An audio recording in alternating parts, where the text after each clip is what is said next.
Saya rasa cocok nih ya. Bab duit siapa yang nggak cocok? Bab rezeki berlimpah siapa yang nggak cocok? Kita ini jadi orang hidup di dunia kan ya butuh penghidupan di dunia, betul ya?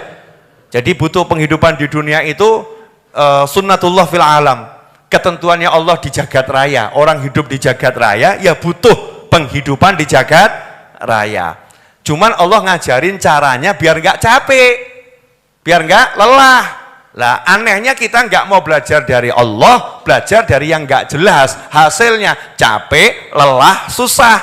Lah kita lihat Pak Yai hidupnya kok enak ya. Pak Yai nurut sama Allah yang sudah mengajarkan ilmu hidup di jagat raya. Maka Pak Yai mesam-mesem. Wah gampil pripun Yai mumet kula niki. Ada ndak yang jawab begitu? Ada. Sementara Pak Yai nyantai-nyantai saja. Kenapa semacam itu? Karena yakin sama ajarannya Allah Subhanahu wa ta'ala. Karena yakin satu-satunya Tuhan hanya Allah, la ilaha illallah. Karena yakin utusan terakhir hanyalah baginda Muhammad sallallahu alaihi wasallam. Karena yakin pasti yang diajarkan Nabi itu enggak perlu diuji, pasti benar, sehingga hidupnya mantap, gak banyak neliti lagi. Harus kita uji dulu ini secara teoritis, kira-kira berhasil atau tidak. Itu teorinya pakar, diuji secara teoritis. Kalau sabda Nabi gak perlu diuji, pasti berhasil. Enak atau enggak enak? Enak lah, saya pilih yang begitu saja. Lah kalau jenengan pilih yang ruwet, monggo kersol. Ya, itu kan kembali pada pribadi masing-masing. Saya ngikuti apa yang diajarkan para nabi, para rasul, para wali. Ada yang mudah kok cari yang susah. Pilih yang mana? Yang mudah atau yang susah? Wah, ada yang jawab, yang susah aja Bib, biar ada tantangannya. Masya Allah ya, ruwet menawamu. Ya kok ruwetnya luar biasa. Nah, disebutkan dalam sebuah hadis dari Sayyidina Abdullah bin Abbas radhiyallahu taala anhuma, yang menyampaikan ini adalah sepupunya Nabi Muhammad SAW, namanya Abdullah, putranya Sayyidina Abbas, paman Nabi Muhammad SAW. Abdullah bin Abbas radhiyallahu taala anhuma adalah seorang sahabat yang sejak kecil sering dikeloni oleh Nabi Muhammad SAW. Tidur bersama Rasulullah SAW. Sayyidina Abdullah bin Abbas radhiyallahu taala anhuma, yang biasa ngambilkan air untuk wudhunya Nabi Muhammad sallallahu alaihi wasallam, Sayyidina Abdullah bin Abbas. Nah, sebelum saya menyampaikan yang mau saya sampaikan ini, nanti saya informasikan kepada pemirsa, selesai saya ngajar, saya mau ngajak semuanya baca istighfar 70 kali. Ya padahal Isya ya 70 kali. Jadi nanti yang nonton tayangan ini ya siap-siapkan diri untuk istighfar. Yang belum punya wudhu ya silahkan nanti wudhu, yang di sini nggak usah wudhu, rampung istighfarnya baru rampung wudhunya nanti. Nah, yang di rumah kan bisa dari sekarang mulai wudhu, biar nanti istighfarnya betul-betul diterima oleh Allah Subhanahu wa ta'ala. Dikatakan oleh Sayyidina Abdullah bin Abbas radhiyallahu taala anhuma, qala Rasulullah sallallahu alaihi wasallam. Beliau berkata, Rasulullah sallallahu alaihi wasallam bersabda. Lihat sahabat, jadi sahabat nggak pernah ngomong, maaf ya, ini orang yang nggak pas, Muhammad bersabda, nggak ada kan, SAW. Sahabat ngomongnya Rasulullah bersabda, SAW. Ini yang bicara utusannya Allah gitu, yang bicara utusannya Allah, pangkatnya Nabi SAW yang disebut sebagai utusan Allah. Bukan namanya Rasul Muhammad SAW yang disebut. Selalu qala Rasulullah, qala Rasulullah, qala Rasulullah SAW. Utusannya Allah. Biar apa? Biar kita semakin mantap. Ini yang ngomong utusan Allah loh, gitu loh ya. Yang ngomong utusan Allah, biar kita semakin mantap. Jadi kamu jangan ragu. Gak mungkin salah. Gak mungkin salah, gak mungkin meleset, gak mungkin ada margin error. Gak ada. Margin error sekian persen, itu ucapan manusia biasa yang gak jelas. Kalau ucapan Nabi Muhammad SAW tidak ada margin error, pasti benar 100%, nggak ada ragunya. Paham maksud saya? Nah, kenapa saya ngomong begini? Karena ini banyak yang punya problem yang disebutkan di sini.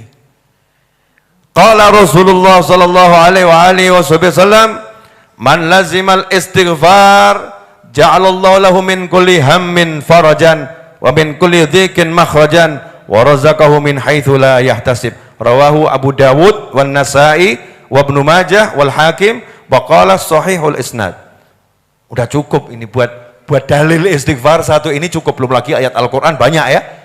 Tapi kadang kalau disebutkan dari Al-Qur'an itu ya ada yang mantap, ada yang tambahi lagi gitu. Udah Allah yang ngomong masih belum mantap ya. Dikasih Rasulullah bicara SAW ya belum mantap. Ya, terakhir dikasih ucapan ulama belum mantap. Terakhir ya mumet aku. Ya Allah enggak kamu percaya, Rasul enggak kamu percaya, ulama kamu percaya. Yang kamu percaya kepalamu sendirilah. Saya suruh ikut kepalamu kan pusing saya. Jadi cukup kalau udah dibilang Allah Rasulullah SAW selesai. Apalagi ulama masih banyak yang memberikan komentar-komentar yang positif ya, syarah-syarah yang bagus tentang sabda Nabi Muhammad sallallahu alaihi wasallam. Man lazimal istighfar. Kata kuncinya di sini. Siapa yang tekun? Tekun itu artinya apa? Lazima itu berarti nggak pernah meninggalkan. Melazimi, menekuni, nggak pernah ditinggalkan. Nggak pernah ditinggalkan artinya dia istiqomah tiap hari istighfar, tiap hari. Berarti ada angka tertentu yang udah dia jadikan ini yang aku lazimkan. Seperti Sayyidina Abu Hurairah radhiyallahu taala anhu. Dikatakan Sayyidina Abu Hurairah itu setiap mau tidur, saya agak lupa ya, itu istighfar 1000 kali atau 10.000 kali. Setiap mau tidur. Setiap mau tidur, gak pernah ditinggalkan. Nah kita kalau mau tidur, istighfar sekali saja udah luar biasa itu. Astagfirullah. Tapi ternyata satu kali juga belum. Ya, satu kali juga belum. Istighfar mau tidur itu kan berat ya. Ini bisa istiqomah. Kalau saya nggak salah angka 1000 kali itu. Dia buat tasbih dari tali diikat bunder-bunder, jumlahnya 1000, kemudian dibaca astagfirullah, astagfirullah, astagfirullah, astagfirullah. Jadi kalau ada orang nanya, apa boleh orang itu pakai tasbih? Wah, itu aneh-aneh orang ikut tasbih untuk apa? Orang zaman saat ini cek takok ngono gitu ya. Pertanyaan yang bermutu sekali itu ya. Sangat bermutu. Alat hitung mau pakai tasbih digital, tasbih kayu, kalau perlu kamu ambil botol, kamu toto gitu ya. Boleh. Mau tidur ambil botol 100 taruh sebelah kanan, astagfirullah pindah kiri. Kalau belum pindah kiri saya nggak akan berhenti. Boleh begitu. Boleh atau nggak boleh? Boleh. Saya ketemu Syarifah Anissa ada di Pontianak. Semoga Allah panjangkan umurnya dalam kesehatan ketaatan. Al-Haddad. Itu beliau punya tampah diisi biji duku yang banyak. Itu kalau mau bukan mau tidur, kalau bergadang malam gitu ya. Nggak tidur kalau malam. Itu tampah yang kosong di sebelah kiri, tampah yang isi di sebelah kanan. Itu baca surat Al-Ikhlas sampai kosong yang di kanan pindah ke kiri. Al-Ikhlas. Sampai kosong. Kalau kita kan ya, saya kan niru Bib tapi lepek saja gitu ya. Ben rodok cilik mindai. Bebas terserah, alat hitung biar bisa istiqomah. Lah kalau sahabat ngitung kok kita gaya nggak mau menghitung. Harus ada yang kita hitung, perkara yang lain ini yang wajibnya saya mau 100 istighfar, lebihnya nggak saya hitung, monggo. Tapi harus ada lazimnya, yang ditekuni. Kalau itu dijalankan ada hasilnya. Man lazimal istighfar, siapa yang tekun istighfar, ja'alallahu lahu. Ingat ya, ini pakai kalimat ja'alallahu lahu. Allah menjadikan untuknya. Jadi fa'ilnya siapa? Pelakunya siapa? Allah.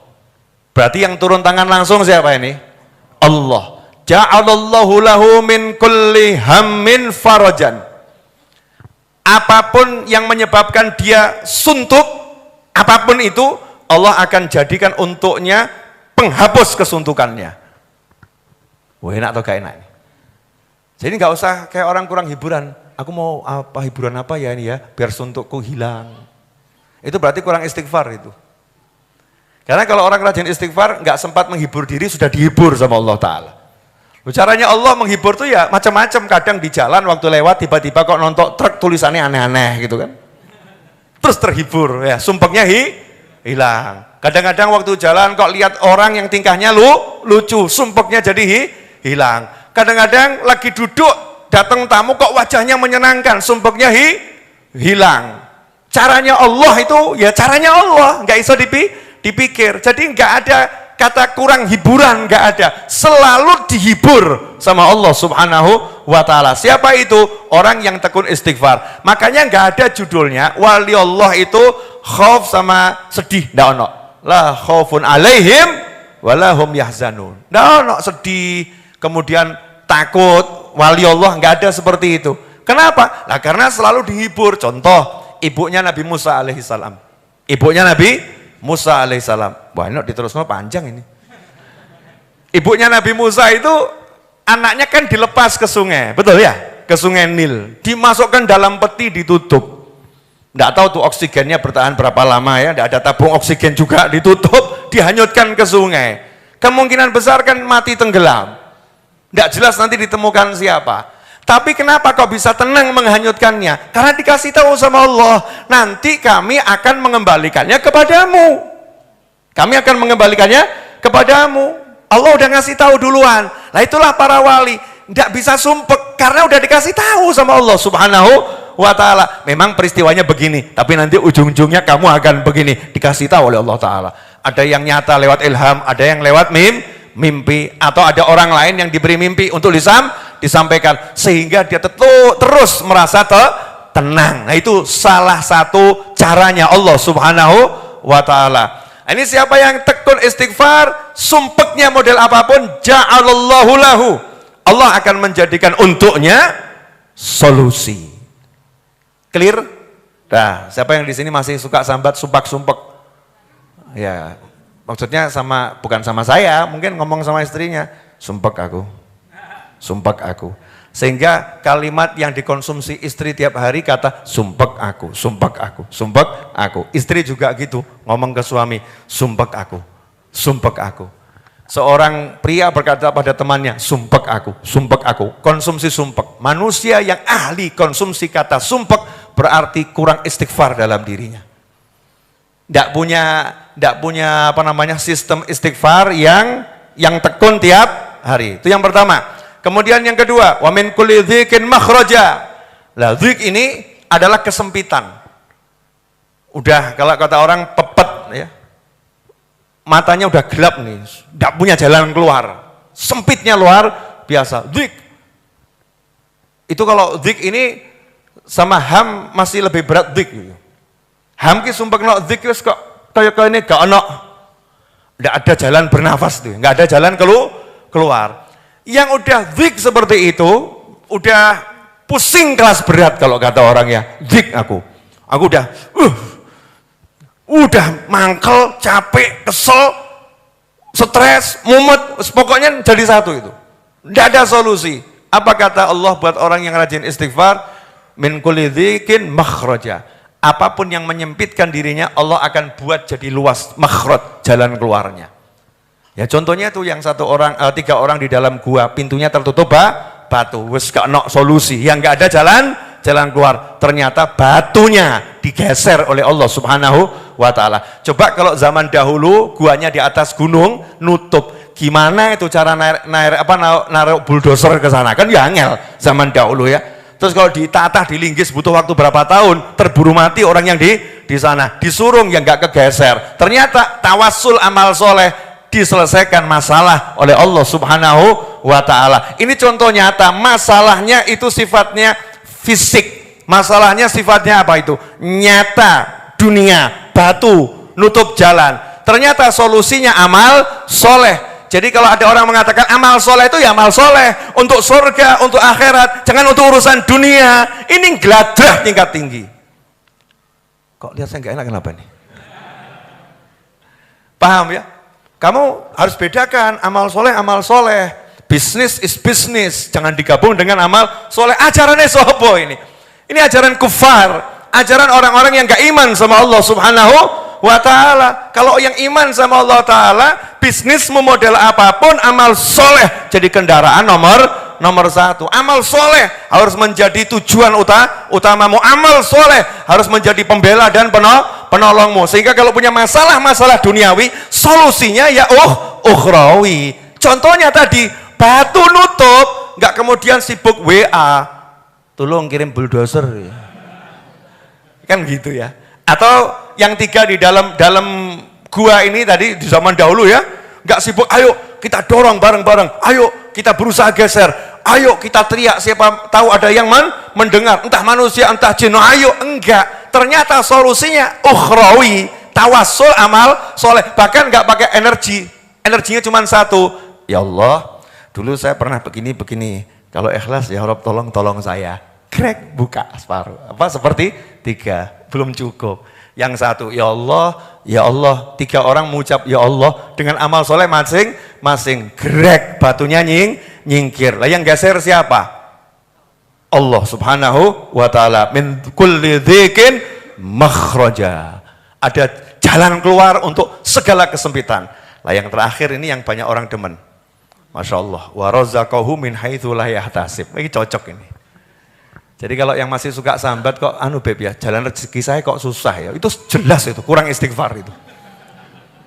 Jelas itu sudah ya. Kurang istighfar. Jalan rezeki saya kok berliku-liku ya beb ya. Kamu kurang lewat jalan tol kali.